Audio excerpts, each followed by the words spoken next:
Mesdames et messieurs, bonsoir. Voyons d'abord les prévisions météorologiques. La météo prévoit une accalmie sur tout le pays avec de faibles précipitations par endroits sur l'Aïr et l'Adel.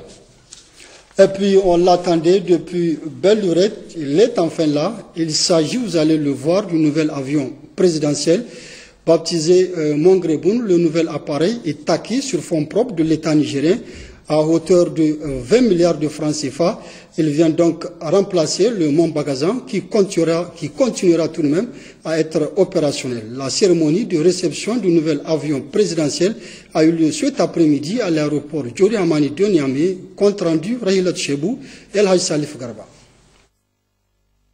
Un Boeing BBJ Business Jet neuf, bien entretenu et d'un confort intérieur luxueux, d'une capacité d'une vingtaine de places, ce joyau que l'État vient de mettre à la disposition de notre pays pour les missions officielles des autorités nigériennes. Cet avion présidentiel sera géré au plan opérationnel et administratif par le ministère de la Défense nationale.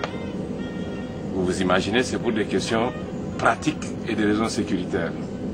Vous savez que tous nos pilotes, ou bien les hommes de bord des différents aéronefs, notamment du Mont Bagazam, sont des militaires. Et c'est ces mêmes hommes de bord, les équipages, qui vont prendre l'avion en charge, ce seraient des militaires. Grâce à Dieu, cet avion va participer au rayonnement de notre illustre République. D'un montant d'environ 20 milliards de francs CFA acquis sur fonds propres de l'État, cet avion présente des caractéristiques techniques modernes. Le 737-700, celui-ci, qui non seulement est un 737-700, mais en plus un Boeing Business Jet, a donc beaucoup de capacités technologiques, en plus des 737-700 basiques qu'opèrent les compagnies. Le bond technologique passe de la première génération qui est le 737-200 à la troisième génération dans laquelle nous sommes maintenant. Rien qu'au niveau de la poussée, vous avez des moteurs qui font 27 000 pounds de poussée chacun. Ce sont 5% de plus qu'un moteur du 737-200. Au niveau de la capacité en carburant, vous avez pratiquement le double sur celui-ci, parce qu'en plus des capacités normales, nous avons 4 réservoirs auxiliaires. Donc au niveau de la capacité en carburant, nous avons presque le double de ce que nous pouvions prendre jusque-là sur le Mont Bagazan. Les autres différences, bien entendu, sont des différences un peu plus techniques au niveau de l'avionique, de l'aéronef, de la conception même du moteur aussi. Donc nous sommes sur un aéronef qui peut opérer tout autour de la planète. Nous n'avons aucune limitation aujourd'hui sur cet aéronef-là. Le Mongreboun a également la capacité d'effectuer de longues distances sans escale. Je suis très content, très fier que l'État puisse acquérir un tel appareil qui fait aujourd'hui la fierté du Niger. Je pense que nous n'avons pas de complexe vis-à-vis de certains pays. Je vous remercie, en tout cas je remercie toutes les autorités qui ont fait l'effort pour avoir cet appareil et qui ont eu confiance aussi à nos pilotes, parce que le commandant de bord, c'est le colonel Boulama, qui va continuer à opérer. Comme il a dit, il faut continuer à former une partie de l'équipage pour les mettre en norme sur ce type d'appareil. Cet appareil est en mesure d'aller vraiment très loin, comme il a dit, mais surtout sans escale. On peut faire relier le continent américain très facilement à partir de l'Afrique. On n'a pas besoin de faire beaucoup d'escales. C'est ça le plus important. Vous savez, avec le Boeing 735-200, même pour aller à Paris, il faut faire escale. Maintenant, on n'a pas besoin de ça. On peut aller très loin sans faire escale, dû effectivement aux grandes capacités d'emport de pétrole. Cet appareil sera piloté par un équipage nigérien qualifié. Ainsi, le Mongreboun permettra aux autorités nigériennes d'effectuer leurs déplacements dans de bonnes conditions.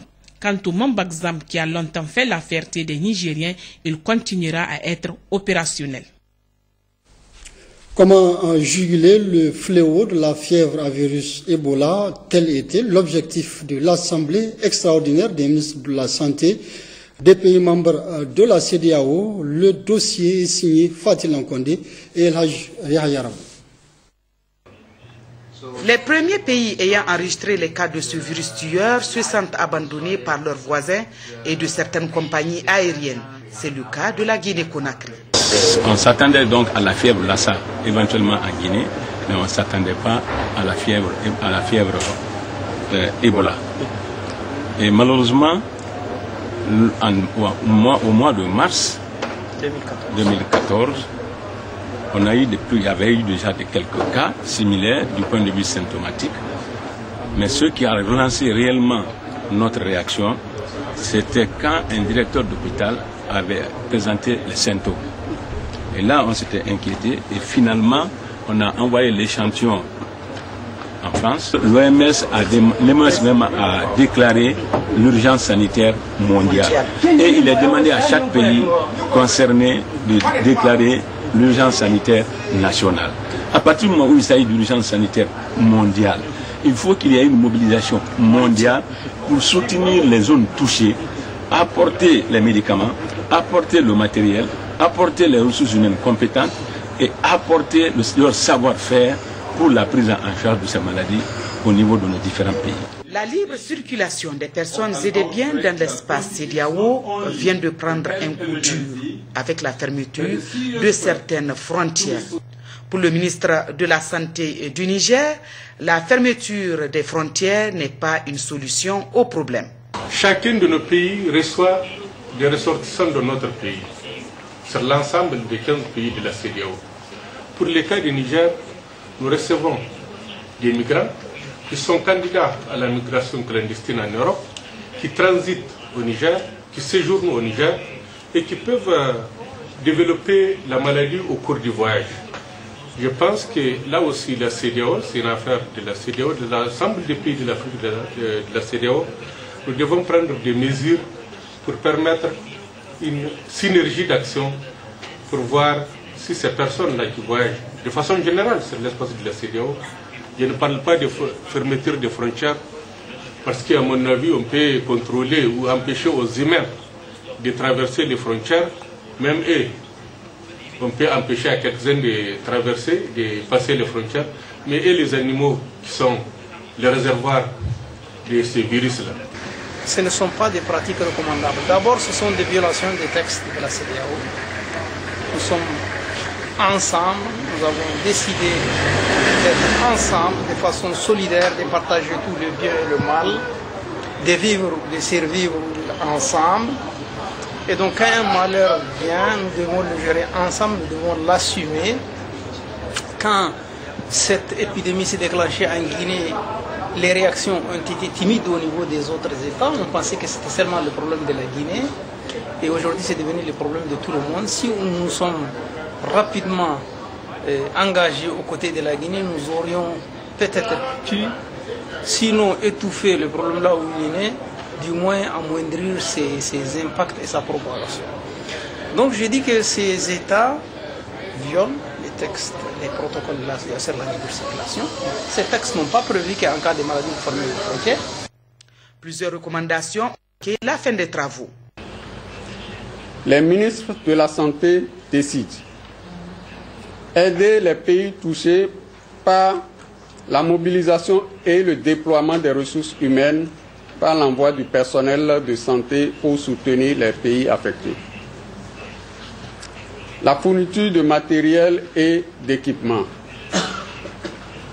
Renforcer le dispositif de surveillance épidémiologique au point d'entrée et de sortie par élaboration d'une fiche de renseignement sanitaire, le contrôle de température, la désinfection des mains, la gestion des cadavres. Identification des cas suspects et contacts et leur prise en charge avec interdiction de déplacement à l'intérieur comme à l'extérieur du pays. Partage d'informations entre les pays. Renforcer les structures sanitaires dans les pays par la formation, l'équipement et entraînement et l'établissement des centres d'isolement. Diffuser des messages clairs et harmonisés à l'endroit des populations. La fermeture est exceptionnelle de frontières pourrait faire l'objet d'une concertation entre pays et d'un avis technique de l'OAS et de l'OMS. L'Assemblée des ministres de la Santé lance un appel aux compagnies aériennes pour continuer la desserte des pays de l'Afrique de l'Ouest sous réserve de mesures sanitaires appropriées de concert avec l'OAS. Fait à Accra le 28 août 2014. Toute la population de la sous-région doit impérativement respecter, et cela strictement, les consignes de nos agents de santé, et c'est de cette manière seule que nous pourrons juguler ce fléau qui trouble le sommeil de nos ministres de la Santé de la sous-région. Le ministre des Sports, Abdelkarim Damalam, a reçu ce matin une mission dépêchée par la Confédération africaine de football. Cette mission, dite de supervision, est venue justement constater l'état d'avancement des différents aspects liés à l'organisation de la prochaine CAN de moins de 17 ans que le Niger aura l'honneur d'organiser en février 2015. Compte rendu Laoli Haya et Soufkoudou. Il faudrait souligner que depuis l'officialisation de l'organisation de cette CAN de moins de 17 ans, la partie nigérienne, par le truchement de la FENIFOOT, a examiné tous les contours et autres stratégies à travers un dossier savamment conçu, transmis au niveau du ministère de tutelle, qui lui aussi, après une étude minutieuse, a pris acte et à son tour a transmis acquis de droit. L'un dans l'autre, le ministère de tutelle, en collaboration avec la FENIFOOT, se sont attelés pour plancher sur tous les aspects. En somme, le train est en marche, ce qui a suscité la confiance de l'organe suprême qu'est la Confédération africaine de football, laquelle a dépêché une première mission le 20 avril dernier, et après une deuxième mission dite de supervision, qui séjourne depuis 2 jours à Niamey. Cette mission a sillonné les hôtels, les infrastructures telles que le centre technique de la FENIFOOT, le stade municipal. Ce matin, une réunion tripartite a regroupé les différents acteurs autour du ministre des Sports, M. Abdelkarim Damalam. Qu'est-ce qui a été concrètement fait depuis le premier passage? Nous pensons que sur le parcours de ce qu'on a eu à faire ces 48 heures avec la CAF, il ressort qu'il y a quand même des avancées significatives. Des avancées significatives sur 2 éléments clés de l'organisation. Le premier qui est la fonctionnalité du comité local de l'organisation. Nous avons pu sur ce point quand même convaincre la mission de la CAF que ce comité-là est bien en place et que ce comité-là est fonctionnel et que ça a déjà entrepris certaines activités qui sont à mettre en œuvre de ce comité-là. Le deuxième point qui concerne les grands travaux, il porte sur la mise aux normes des infrastructures des sites devant accueillir les compétitions. Sur ce plan, il est heureux de constater que toutes les études ont été faites et que le chronogramme est déjà en place. Maintenant, le point faible, c'est qu'il faut rapidement rattraper, c'est qu'il faut que les travaux débutent. On a constaté que le programme, le plan est bien en place, mais il est nécessaire et impératif que pour que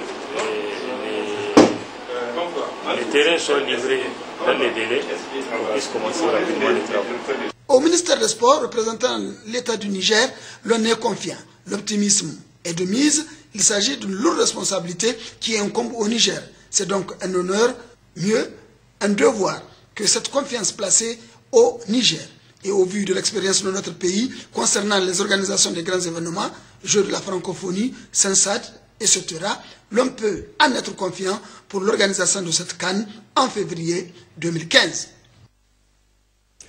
Je suis sur ce plateau avec M. Adolphe Baguidi Wali, il est le directeur général des hydrocarbures au ministère de l'énergie et du pétrole. Monsieur le DG, bonsoir. Bonsoir. Alors, monsieur le DG, le Niger s'apprête à abriter le 1er septembre 2014 la 48e réunion du comité des experts de l'APA. Quel est votre mot par rapport à cette importante rencontre? Merci. Je pense que d'entrée de jeu, il faut dire à nos téléspectateurs ce que c'est que l'APA. L'APA est l'association des producteurs africains du pétrole.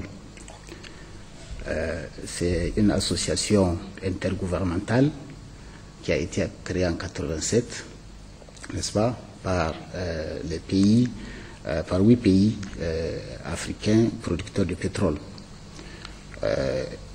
Pour un peu remonter à l'histoire de la création d'APA, il faut dire que APA a été créé par les pays africains membres de l'OPEP à l'époque en réponse à une situation de marché international de pétrole liée aux difficultés d'approvisionnement de certains pays importateurs de pétrole. À l'époque, ces 4 pays qui étaient l'Algérie, la Libye, le Nigeria et le Gabon, ont décidé de venir en aide à ces pays en difficulté. Ils avaient à l'époque convenu, n'est-ce pas, d'affecter 4% de leur production à ces pays en difficulté. L'idée a fait un peu son chemin et c'était en octobre 1984 au Gabon que des experts des pays africains, des professionnels du pétrole se sont réunis à Libreville pour un peu relancer l'idée de la création de l'association. C'est finalement le 21-22 avril 1986, toujours à Libreville, que les statuts de l'APA ont été adoptés. Et l'association a vu le jour à Lagos en janvier 1987. Aujourd'hui, l'APA est une association de référence dans le domaine des hydrocarbures. L'APA est créée pour servir de plateforme de coopération, de collaboration, d'échange de connaissances et de compétences entre les pays membres. Elle vise essentiellement à promouvoir les initiatives communes tendant, n'est-ce pas, à définir des stratégies et des politiques dans le domaine des hydrocarbures. L'association, à travers les producteurs, est convaincue que les pays producteurs du pétrole sont mieux positionnés que lorsqu'ils se réunissent, lorsqu'ils se dotent d'une plateforme commune pour défendre leurs intérêts. Finalement, l'APA aujourd'hui constitue une sorte de point focal pour la définition des stratégies en matière de développement des hydrocarbures. Donc, ceci étant dit, la réunion de Niamey est assez importante pour notre pays. Vous vous rappelez, en novembre 2013, le Niger a eu la chance d'abriter ce qu'on a appelé à l'époque la conférence internationale Oil Gas Mine.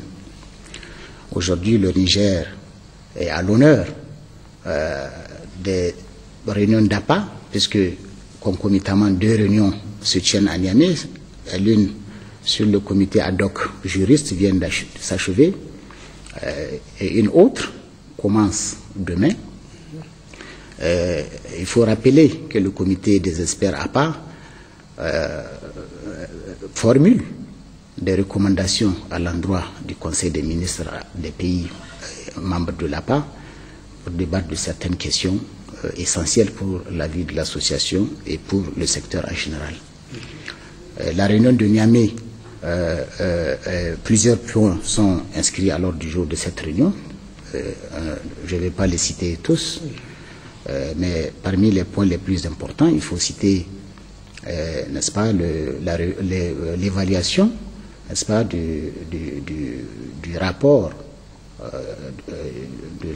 du 8e programme d'action d'APA, qui va entre autres s'intéresser, si vous voulez, à plusieurs questions techniques, telles que l'harmonisation de la nomenclature des bassins sédimentaires, n'est-ce pas, les questions de réforme de APA, la question du marché pétrolier africain de brut, les questions de formation, puisque APA a une institution de formation créée en 2012 qui est basée en Égypte, et plusieurs autres questions telles que le cadre légal et institutionnel, n'est-ce pas, le cadre légal comparatif des contrats et conventions des pays membres de l'APA. Alors, Monsieur le DG, le Niger est l'un des pays membres de l'APA. Dites-nous donc ce qui a motivé notre pays à adhérer à cette association et quel avantage tire le Niger donc à être membre de l'APA. Le Niger a été toujours à l'avant-garde du combat de l'intégration africaine. Le Niger a adhéré à l'APA tout simplement pour plusieurs raisons. Aujourd'hui, le Niger vient de faire ses premiers pas dans l'exploitation pétrolière. Le Niger a besoin de l'expérience des autres pour bâtir sa propre expérience dans le domaine. Le Niger partage plusieurs bassins sédimentaires avec les pays limitrophes. Et vous savez, en matière de géologie, comme on dit, il n'y a pas de frontières. Vous êtes obligé de partager les informations avec les pays pour pouvoir capitaliser, rentabiliser les données pour les mettre à la disposition des investisseurs éventuels. Parce que la prise d'un permis est toujours conditionnée par l'existence des données au moment où l'investisseur décide de les prendre. Monsieur le DG, parlant du Niger et de son pétrole, qu'en est-il de l'avancement du projet Pipeline Export? Le projet Pipeline Export est un projet porteur pour le Niger. En effet, après l'inauguration de la raffinerie qui produit aujourd'hui à la satisfaction générale les produits raffinés dont nous avons besoin, le Niger envisage d'exporter du pétrole brut grâce aux dernières découvertes qui ont été annoncées. Le projet Pipeline Export tient d'une feuille de route qui comporte plusieurs étapes. Et cette feuille de route est en train d'être exécutée avec notamment les négociations avec les pays de passage, l'étude de faisabilité du pipe, et finalement nous sommes en train de vouloir mettre en place la société qu'on va appeler NOTCO, qui sera en charge, n'est-ce pas, de prendre, de suivre l'exécution du projet, la construction du pipe et tous les aspects liés à l'exportation du brut. Les recherches pétrolières continuent sur les différents blocs pétroliers. Quelle est brièvement, Monsieur le DG, la situation actuelle des réserves? Les réserves sont dynamiques. Au fur et à mesure des recherches, on espère augmenter les réserves. Il y a des sociétés qui sont actuellement en train de mener des recherches assez poussées sur le bloc Agadem. D'autres sociétés, récemment, nous avons attribué des permis à des sociétés pétrolières qui vont très bientôt commencer des recherches avec de nouvelles méthodes, de nouvelles technologies qui ont fait leurs preuves ailleurs et qu'on va essayer on va essayer au Niger aussi par rapport à la configuration géologique de nos blocs. Ces sociétés sont là, elles vont très bientôt, comme je l'ai dit, commencer, et nous aspirons que les réserves, en tout cas nos réserves, vont être considérablement augmentées, ce qui nous permettrait un peu une marge de manœuvre par rapport à l'exportation de notre brut. Monsieur Adolphe Baguidi Wali, je rappelle que vous êtes le directeur général des hydrocarbures au ministère de l'énergie et du pétrole. Merci d'être venu. La suite de cette édition, à l'occasion de la journée africaine de la décentralisation, les autorités communales du Tira viennent d'organiser une conférence débat sur le thème jeunesse et décentralisée. C'est en présence de plusieurs acteurs concernés. Récit Zakari Maman. Organisée dans le cadre de la Journée africaine de la décentralisation, cette conférence débat initiée par la commune urbaine de Terra a porté sur 3 thèmes, à savoir le contrôle citoyen de l'action publique, la redevabilité des collectivités territoriales et le transfert des compétences. Une conférence animée par M. Alha Mahamadou, coordinateur de l'ONG Subasola, et qui a constitué sans nul doute le cadre idéal d'information et de sensibilisation de ces acteurs présents à la conférence, que sont notamment les chefs traditionnels, les responsables des services techniques, les scolaires, les représentants des différentes structures de la société civile.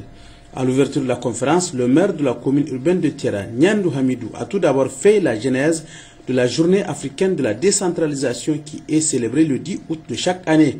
Cela fait 3 ans que sont organisées des conférences sur la décentralisation dans les autres pays africains. M. Alha Mahamadou s'est longuement appesanti sur le fondement de la décentralisation et ses avantages.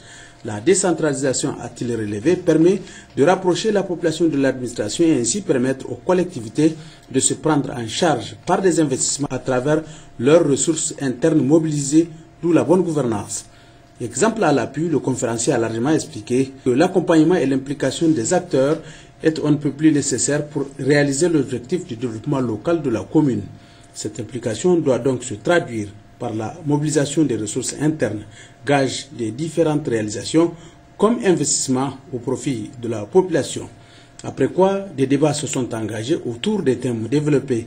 Les participants, dans leur majorité, ont relevé le phénomène de l'incivisme fiscal qui, du reste, ont-ils fait remarquer, constitue le goulot d'étranglement pour les investissements dans la commune du faible niveau de recouvrement.